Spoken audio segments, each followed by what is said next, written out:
You can take a little from this and a little from that, but then it'll all look the same and all the DMC's work will look the same. When you tell us we want you to be creative, that cannot be the whole sentence.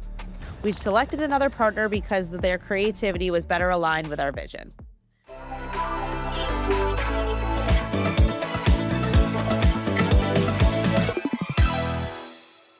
Hello, Danny McMillan. Hello, how are you? Very excited to have you here on Event Planner Confessions. Excited to be here. So, Danny, you are our Director of Design and Development at Cohera here in Orlando.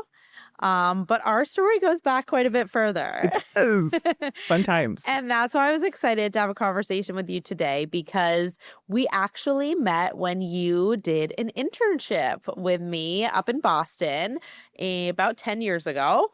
And you worked as an intern and a coordinator in market, and this was as Legacy CSI. Yeah. And then you went and moved to Orlando, where you got a job at Legacy 360. And now here we are at Team Cohera. Right. And you just recently got this promotion into director. So Yes. tell me a little bit about your journey and kind of the highlights along the way of kind of working at both CSI and 360 and now Cohera. Yeah, I mean, it is, I guess the world couldn't keep us apart because I love it. It was like, we're back. But it is super exciting to be back. And I think I thought about that like with deep intention when it happened, because I was like, oh my goodness. I was like, never in my wildest dreams that I would be back with CSI. Not as a bad thing. It was just like, I would never have seen such a large merger and something that would bring two competing DMCs together. Ironically, they were both firms that I'd worked for in different markets. But starting as an intern with Kara, I was just like getting my feet wet in the pond, and she was like, we're going here and we're going there, and you're going to do this site visit, and we're going to go on this proposal, and we're going to be on this call. And I was like, oh my God, what did I get myself into? Including the day that we went out and spread luck. Yes. St. Patrick's Day, Yeah. leprechauns. No big deal. No big deal. Just rummaging around Boston in like 20-degree weather, and I'm dressed as a leprechaun, and she's like, go drop here, meet this person, spread all the luck. And I was like, okay, whatever you say, babes. Like, it's fine. Blindly following. I love it. Right, exactly. And then just the full circle moment when I decided to take the trek down to Orlando. But I still fell in love with the DMC sector and the planning. And I think that it was just a change that I always wanted to make. And I found Trevor with 360, and he connected me with the Florida office. And so I just started there and just got back into the design role. And it was just a little bit different of a setup, but it was even though we were doing the same things, it was a different team. And I was like a different era and a different market, because I feel like up in the Northeast, everyone's like, go, go, go. You can't wait for your fish to fry. And then I moved to Florida, and everyone was like slow and steady. And I was like, oh, Kara prepared me for fast and furious. And now everyone's like cruising. And I was like, oh, I'm going to tear this market up, because I was so excited. I was like, I can go fast. Like, I remember being like doing a proposal, and it was like, oh, a 2-week turnaround. I was like, That's forever. Yeah, I was like, that's crazy. Don't tell anyone that. Yeah, oh, I never told anyone. I was like, but I was done in 3 days, because Kara was like, I need this yesterday. And I'd be like, oh, perfect, got it. So it was exciting. And now my creativity like truly shone with 360, and there was different eras of 360, and we had some changes internally as well. And we navigated through just quite a lot of everything, and a pandemic at the same time. So I don't think my story is conventional whatsoever, but I'm super excited that our worlds collided again. And I mean, I don't think you imagined this happening, or us sitting on a little podcast together in your life. So I know, but I love it, because we did have such good memories, and it was just exciting to watch you progress in your career over the last decade. And, I really wanted to take some time today to talk about, what it means to be in a creative role at a DMC. You did just get this big promotion as the Director of Design and Development at our largest office in Orlando. And people are always asking, how do you stay creative? How do you continue to think creatively and make sure it's applicable to that particular event and that particular audience, and all of the goals and objectives for every different event being so different from each other? So give us some of the behind the scenes. How does it really work to be the creative guru and to have a team of creatives and really keep it fresh every time? Yeah, I think for me, it was always kind of, I never had a true conventional style of planning. I was always more of like the yes man. Like if that's exactly what you want, like obviously with no budget restraints, we could make it happen. But I mean, I never was like a catalog picker. Like I don't think that that was kind of the way to be creative. I mean, you can take a little from this and a little from that, but then it'll all look the same and all the DMC's work will look the same. And so if we were working through different creative ideas or brainstorming sessions, like I was never the person to be like, oh, well, I don't know if we'd be able to make that happen. I was like, how can we make it happen? How can Exactly. we kind of get to the finish line? Because we're not going to be winning business as a cookie cutter creative team. We need to really think outside of the box and find different strategic plans, whether that's adding different operational tactics or using different vendors. We've used vendors that we haven't used before, but finding vendors that can actually provide the quality and creativity that we need to make sure that we're hitting the mark every time. And making those relationships last. You know, we have to keep our vendors happy just as much as we're keeping our clients happy because that's important as well. So it's just like the ongoing kind of running joke with a lot of our vendor partner friends that I'm like, I know you don't have this, but give me like 10 minutes. Like, is this feasible? Like, do I have a budget? But like, what can we do to make this look meshed with this look and combining it here at this property with this wall color and this carpet color? And just tell me if that's kind of nuts or if like I'm like going in the right direction. And Yes. so finding all the different like tools and trinkets and different paths to being creative isn't linear. And you know, we have to keep that mindset to keep a creative edge with when there's such a palpable market here in Orlando and across destinations now. No, absolutely. And I think what is creative to one person might be different than creative to another person, right? So it's like the $1 million question is like, what is creativity to you? And we oftentimes go back to our clients and we think we've blown it away and we've done all this like creative work to tell these stories and all this stuff. And meanwhile, they would have been happy with, the Havana Nights Yeah, vintage proposal, Florida. I'm right? like, ah. And so sometimes it's really understanding what does creativity mean. So can you tell me any stories or examples of times when you had to really uncover creativity for somebody and what that looked like? Yeah, I think a lot of our clients, like we have some very eclectic clients Okay. at times, and they're like, I trust you. Or if it's like a repeat business, like you've already won them, and like they're like, run with it, do whatever you want. And I'm like, I don't know if you know who you're asking, but like my brain is like, "Boo, boo, boo, boo." Like, how am I going to find what you want in this moment? Because they do trust us after becoming creative partners. And they do believe that your vision for this program is really going to be what hits it out of the park for their attendees. So different themes that like you wouldn't think are like corporate as one would think. And I always love doing, keeping it corporate, but also adding a flair to it. So if you want to do like a festival theme, it's not like a tacky like neon carnival where it's just like every other polyester linen that's like lime green and yellow. Oh, and here's a little popcorn on the table. It's finding like the neon lights and adding ambiance to the room and creating different patterns and styles that aren't necessarily what someone would be like, wait, that and that I would never imagine work together. And it's not like too risque, like it's still very corporate-y and it still gives like a creative edge where someone's like, I actually have never seen that before. I've never seen someone dress up a corporate appealing ballroom space to that look and finding that. And then when the clients or the attendees are like looking around, they're like, oh my God, like I didn't know that shimmery silver and that like neon bright yellow with this crazy centerpiece that, mind you, like has never been made before. We had to like custom buy the things with our floral partners or whatever. I'm like, yeah, because no one's done it. Yes. And so finding that and then being able to create these themes that haven't been created before also makes the edge. So when, they go to, Atlanta next year, they go to Texas, like it does give our creative teams in other destinations a bit of a challenge when they think they're just going to be like, oh, we can pull that and we can pull that. I'm like, oh no, babes, I think they're going to really want something that your creative mind is like going to come up with. So, but it keeps us on our toes. And that's like the part of our jobs that we really love. So, Yeah, and that's the fun part too about being able to sort of travel with a client around the mhm, country, even with different teams that are in market and know yeah. what their vendor Mhm. capabilities are, but to be able to have the depth of the process that we've gone through to be able to transfer that city to city is really cool too. So how do you keep that spark and excitement with your whole team along the way, right? Because you're not creating every proposal. You have a team of people that are, you know, always having to think outside the box.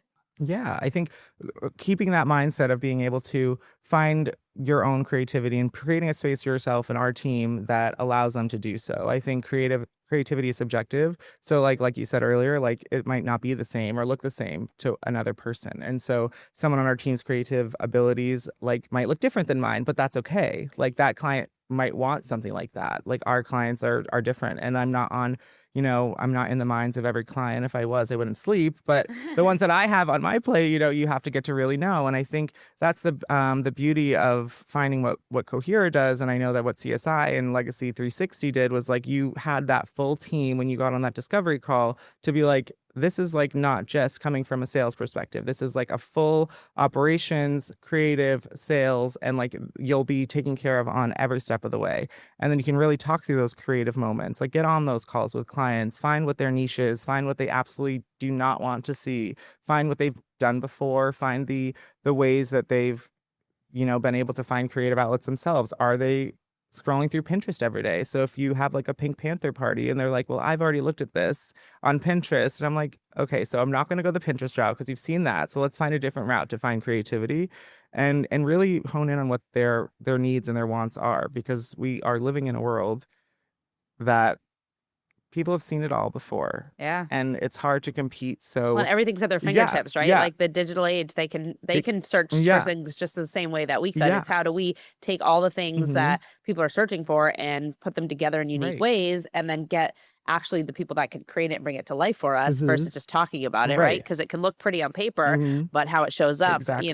that's the difference. Yeah, it's not going to look like the AI question that you asked it to create, when that just is not what it's going to look like comparative to the budget or comparative to the vendors we have in place here. And you have to find that with your team and build confidence in them to know that you can do this. And like, I think our story is something to speak on, just because it's like, I remember being like, I would never be able to have the confidence to do that until you find it within yourself to be and have a team that like trusts you. And like, you really have to build your team up to do that, because, who knew, I love it. Yeah. And you mentioned Pinterest, and, we always talk about Instagram. What other platforms, or, I know TikTok has definitely been where my clients are bringing things up more than ever before. There's definitely AI conversations regularly around, well, I dropped this into AI and this is what came out. Can we spin that into the, concept and theme? What else, inspires your team, or what else are you consistently talking about internally? I think what theming is big on our end right now, just because we come from two different creativity departments where, your Havana Nights was different from Legacy 360 Savannah Nights, but being able to mesh different creative outlets and finding them and resources from past event photos or different outlets that you go online with. We use a lot of Canva to create a lot of our custom things, and then finding different themed options that we haven't done before. So creating outlets on the theme of what Copilot could create versus what a human being can create is two different things. So we try to make the best of both worlds here, but I think it comes different from everybody. We're proud to partner with Evergreen, formerly known as Fenway Park Events, this season. Evergreen is reimagining what events can be, blending history, hospitality, and bold creativity to create experiences that leave a lasting mark on people and communities alike. Learn more at evergreenfenway.com. And I think sometimes, where we get the most inspiration is from our clients themselves, right? So they might drop one little thing like, oh my gosh, everyone went nuts last year over the grass flooring that we added to the space versus, something that you wouldn't have thought would have made a big impact. But if you realize that that's the texture that made the impact, you can maybe start thinking about, okay, what if we did something with water on the floor? Right. Or what if we did something here?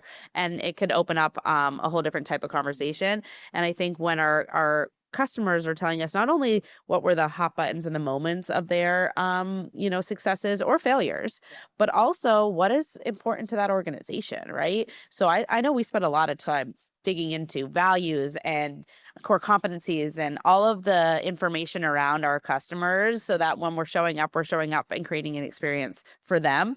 To your point, that's not cookie cutter, that's not copy paste. But there's not a lot of time in the day. know. So how do we do that, or how do our teams do that and put out thousands of events a year, which is what we're doing?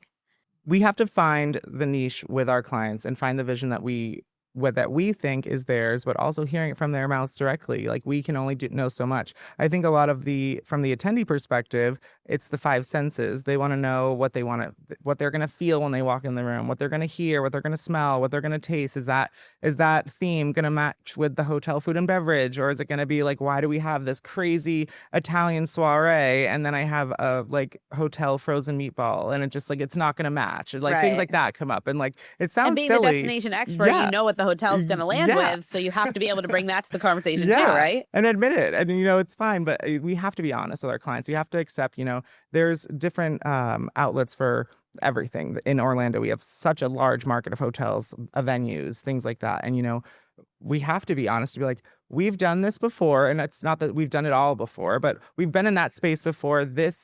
I know that you love this look, but that's just, unless you want to like completely black out the ballroom and completely do all the things with an extra $100,000, great, we can do it. But it's not going to work with the brown wall or the yellow carpet or, the things. But here's an alternative. But here's an alternative, yeah. Right? So, and we were the experts for finding the ability to have those conversations, because we have to be. We have to always be open to that. And I think sometimes, we want to be the people pleasers, but at least we also have to be, abhorrently honest to be like, that's just not going to work. And I will say, if there was one thing about creativity that I wish I could ask people, is when you tell us we want you to be creative, that cannot be the whole sentence. No. So what I found as one of probably the most frustrating things throughout my career, and just being very honest with you today, Danny, is when I hear from a customer, we selected another partner because their creativity was better aligned with our vision. We got the same piece of information about your vision, and we aligned it pretty well in our words and our thoughts of creativity. And so because, like you said, creativity is so subjective, what's some advice, or what would you ask a customer to tell you? What's the rest of that sentence or paragraph look like after they say, you need to be more creative, or there was some creativity missing in a moment? What would you ask them in return? Yeah. I mean, I will be honest. I think that's the easiest, like, strategic way to be like, we just happen to like this other partner in that particular moment, or we had a relationship, or we have a better commission with something, all the things. But you have to be honest with the creativity part, because we can, like, if you look at someone's website and be like, okay, they gave us a one sentence description ask on, we're looking for this creativity, or it wasn't aligned with our vision. Okay, so how do we align better with your vision? Like, should we, if you want like sustainability as your main piece, like, I feel like as a planner, that should be highlighted in your RFP. It should be the number one thing, because I mean, while we are mind readers to some extent, we can't truly do it all the time, with every line item on our RFP. And we want to build partnerships, right? And so we know that this might not be the last opportunity we have to potentially collaborate. This event happens every year. You do 4 events a year, whatever it is. I cannot tell you how many clients that I work with where it is now our 3rd year going into an opportunity, and we get that same 2-sentence piece of feedback, and we follow up and we follow up and we follow up, and we say, hey, if you could share with us a little bit more, it will only set us up to provide you with better results next time. But I think that, for those out there listening, please do. The more feedback that you can provide us in the creative process, the more we can be creative for your version of creativity next time around, right? So I think that that's a huge takeaway for understanding creativity, is just provide more information. And, we ask a lot of open-ended questions. We try to get a lot of collaboration. We always get on brainstorming calls. We don't just do proposals without having some of those interactions with our customers, because we're going to miss the mark if we don't have those moments. And who is the decision maker? Your planner that's looking at it's like you have like so many cooks in the kitchen, and the planner might be looking for a pink soiree of some sort, but the decision maker is a 60-year-old man, the CFO, and I'm like, well, he probably won't want to see pink everywhere. But if I know that, let me throw in some masculinity in that department and try to find what would be appealing to that, and but we don't know what we don't know. So it's like, We don't know what we don't know. That's exactly right. So let's talk a touch about inclusivity, because there's, a piece of creativity that's important to that, but also you've done a lot to advocate for the LGBTQ community here in Orlando and in the events community in general. So how do you take that advocacy and infuse it into your events, and make sure things are inclusive, and also just make sure all the voices are heard? yeah, I've been with Impulse Group Orlando for 5 years now. I'm the executive president for that nonprofit organization here, which serves the queer community. And it really attests to the fact that we are still in a challenging time of trying to be inclusive to all of our audiences, and especially in the events world. And you have to be open-minded to different organizations, and you have all sorts of attendees coming from all parts of the world. And when you're picking a destination, you want them to feel that they're going to be included, and that they're going to be feel welcomed in said destination, in said hotel. What is the current I remember one time we were on a site visit, and the client's like, so like, what's like the climate in Florida? And a salesperson was like, it's going to be like warm. And I was like, ooh, I was like, no, I think they were talking about like the attendee, like what's the climate of like the attendee experiences? Like, are we making sure that we're creating safe spaces for our attendees, and that people traveling across international destinations will feel safe, and making sure that we are doing our due diligence with the hotel and knowing our demographic to make sure that people feel safe